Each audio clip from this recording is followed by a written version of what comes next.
வணக்கம். மாலை முரசு செய்திகளை விரிவாக பார்ப்பதற்கு முன் தலைப்புச் செய்திகளை பார்க்கலாம். சென்னை கொளத்தூர் வீனஸ் நகரில் மின்வாரிய பணிகளை நேரில் பார்வையிட்டார் முதலமைச்சர் மு.க.ஸ்டாலின். பெருநகர குடிநீர் வழங்கல் வாரிய கழிவுநீர் வெளியேற்ற நிலையத்தையும் நேரில் ஆய்வு செய்தார்.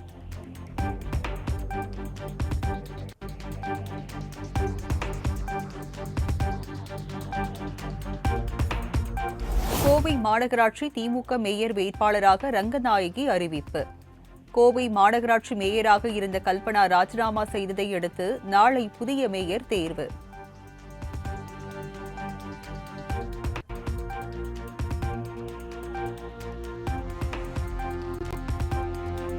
சதுரகிரி மலை ஏறுவதற்காக இரண்டாவது நாளாக ஆயிரக்கணக்கான பக்தர்கள் குவிந்ததால் கடும் கூட்ட நெரிசல். கூட்டத்தை தவிர்ப்பதற்கு இன்று சதுரகிரி மலை ஏறி சாமி தரிசனம் செய்ய பக்தர்களுக்கு அனுமதி மறுப்பு.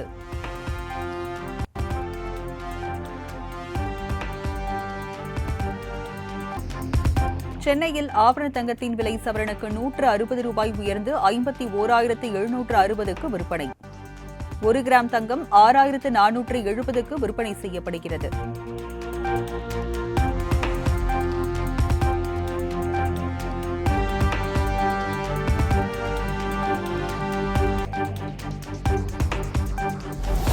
தமிழகத்தின் பல்வேறு பகுதிகளில் இரவில் வெளுத்து வாங்கிய மழை. வெப்பம் தணிந்து குளிர்ச்சியான சூழல் நிலவியதால் மக்கள் மகிழ்ச்சி.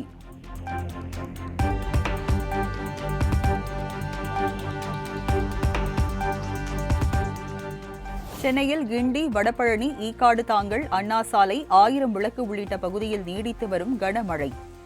இரவில் இருந்து விட்டுவிட்டு பெய்து வரும் மழையால் சாலையில் பெருக்கெடுத்து ஓடும் மழை நீர்.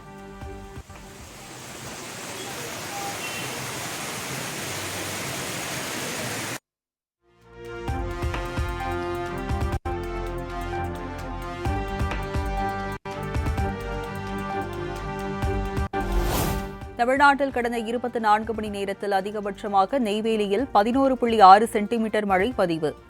சோழிங்கநல்லூரில் 11.5 சென்டிமீட்டரும், கேளம்பாக்கத்தில் 10 சென்டிமீட்டர் மழை பதிவாகியுள்ளதாக தகவல்.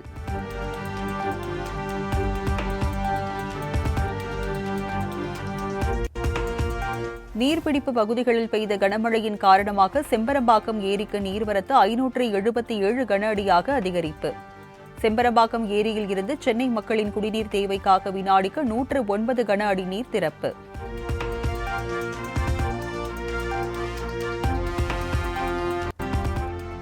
நீலகிரி மாவட்டம் கூடலூர் சுற்றுவட்டார பகுதிகளில் தொடர்ந்து பெய்து வரும் கனமழை. கோக்கால் குடியிருப்பு பகுதிகளில் நிலங்களில் ஏற்பட்ட விரிசல்களால் வீடுகள் மற்றும் சாலைகள் சேதம். 6 வருஷமா குடியிருக்கிறேன். அந்த வீடு இந்த நிலச்சரிவு நிலச்சரிவுன்னு சொல்கிறாங்க. நிலச்சரிவு கிடையாது. ஆஸ்பத்திரி விரிவுபடுத்துறதுக்காக மண் எடுத்ததுனால எங்கள் வீடு பாதிச்சிருச்சு. 6 வருஷமாக ஒரு பாதிப்பும் இல்லாமல் இருந்துச்சு. இப்போ வீடு இடிஞ்சு விடுற தருவாரில் இருக்குது. இனியும் அங்கே போய் குடியிருக்க முடியாது. எங்களை ஒரு முகாமில் கொண்டு வச்சுருக்காங்க. அடுத்த 5 நாட்களுக்கு தமிழ்நாடு மற்றும் புதுச்சேரியில் மிதமான மழைக்கு வாய்ப்பு. சென்னை வானிலை ஆய்வு மையம் தகவல்.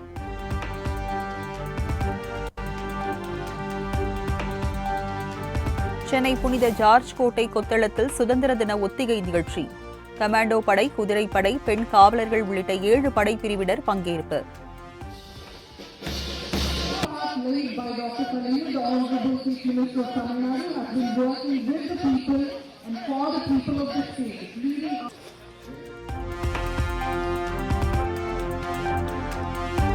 மகாராஷ்டிரா மாநிலம் புனேவில் திரும்பிய பக்கமெல்லாம் வெள்ளம். வெள்ளத்தில் சிக்கியவர்களை மீட்கும் பணி தீவிரம்.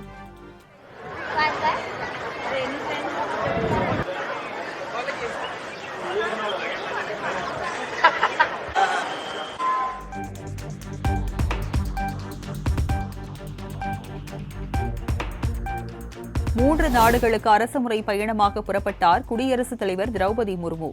ஃபிஜி, நியூசிலாந்து, கிழக்கு திமோர் ஆகிய 3 நாடுகளுக்கு பயணம்.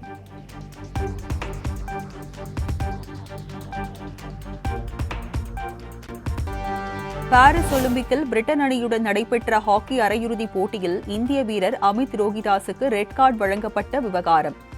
நடுவர்களின் தரம் மற்றும் முடிவு குறித்து இந்திய ஒலிம்பிக் சங்கத்திடம் ஹாக்கி அணி புகார்.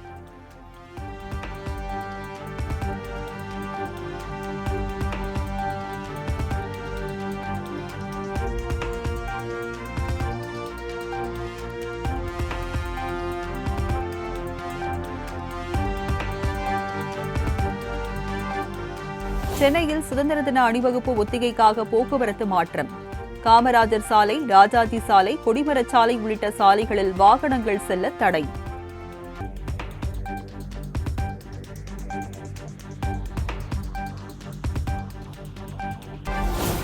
பாம்பன் கடலில் புதிதாக கட்டப்பட்டு வரும் தூக்கு பாலத்தில் ரயிலை இயக்கி சோதனை ஓட்டம்.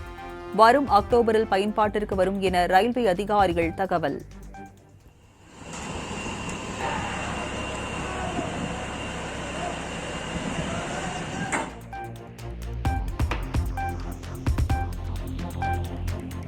செங்கல்பட்டில் ரயிலில் வேர்க்கடலை விற்ற வியாபாரியை விரட்டியடித்த IRTC கேண்டீன் ஊழியர். வயிற்று பிழைப்புக்காக வியாபாரம் பண்றேன் சார், இப்படி அநியாயம் பண்றாங்க என கண்ணீர் மல்க வீடியோ வெளியிட்ட வியாபாரி. வயிற்று பிழைப்பு 10 ரூபா சம்பாதிக்கிறேன், அவனுங்க வந்து சம்பாதிக்கிறானுங்க. 10 ரூபா வாட்டர் பாட்டில் 20 ரூபாய்க்கு விற்கிறாங்க, 40 ரூபா 50 ரூபா 100 ரூபாய்க்கு விற்கிறாங்க. இதை கேட்டா IRTC நான் கேண்டீன்ல இது பண்ணிருக்கேன் அப்படிங்கிறானுங்க. இதை வாட்ஸ்அப்ல அனுப்பிவிடணும், என்கிட்ட செல்லு இல்லைண்ணே, இல்லைன்னா அனுப்பி விட்டுருவோண்ணே. யார் தட்டி விட்டா? உங்களை யார் தட்டி விட்டதுன்னு? அந்த கேண்டீனுக்கு தட்டி விட்டு போயிட்டானே, வாட்டர் கேஸ் வித்தாலாம் தொப்பி போட்டு. சரி, அவன் தட்டி விட்டு போயிட்டானே. சரி, நீங்க என்ன வியாபாரம் பாக்குறீங்கன்னு? நான் அந்த வேறுதான் அந்த இடத்துக்கு நான் குட்டிருக்கேன் அப்படியே.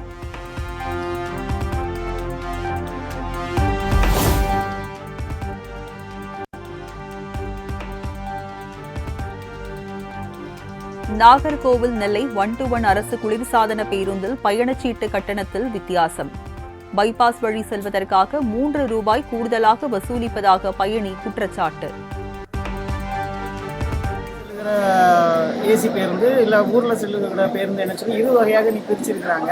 ஆனால் பைபாஸில் போகிற பஸ்ஸுன்னு சொல்லி வரும்பொழுது 85 ரூபா டிக்கெட்டும், சாதாரண ஊருக்குள்ளாக போகிற பஸ்ஸுக்கு வந்து 82 ரூபா நிர்ணயம் பண்ணியிருக்கிறாங்க. இது வந்து அரசாங்கம் பண்ண நிர்ணயம் என்பது இன்னைக்கு மக்களுக்கு தெரியப்படுத்தப்படாத ஒரு காரியமாக நீ இருக்கு.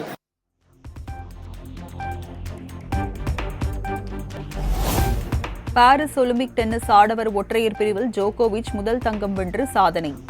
இறுதிப் போட்டியில் ஸ்பெயின் வீரர் ஆல்கரஸை வீழ்த்தினார்.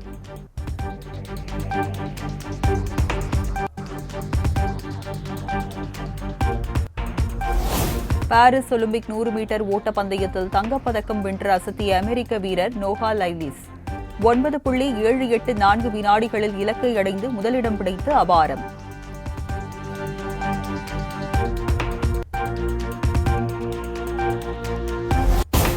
எட்டாவது சீசன் TNPL T20 கிரிக்கெட் தொடரில் சாம்பியன் பட்டத்தை கைப்பற்றியது திண்டுக்கல் டிராகன்ஸ்.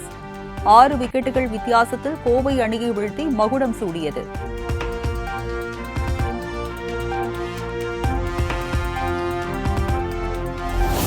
இந்தியாவுக்கு எதிரான 2வது ஒருநாள் கிரிக்கெட் போட்டியில் இலங்கை அபார வெற்றி. 32 ரன்கள் வித்தியாசத்தில் இந்தியாவை வீழ்த்தி அசத்தல்.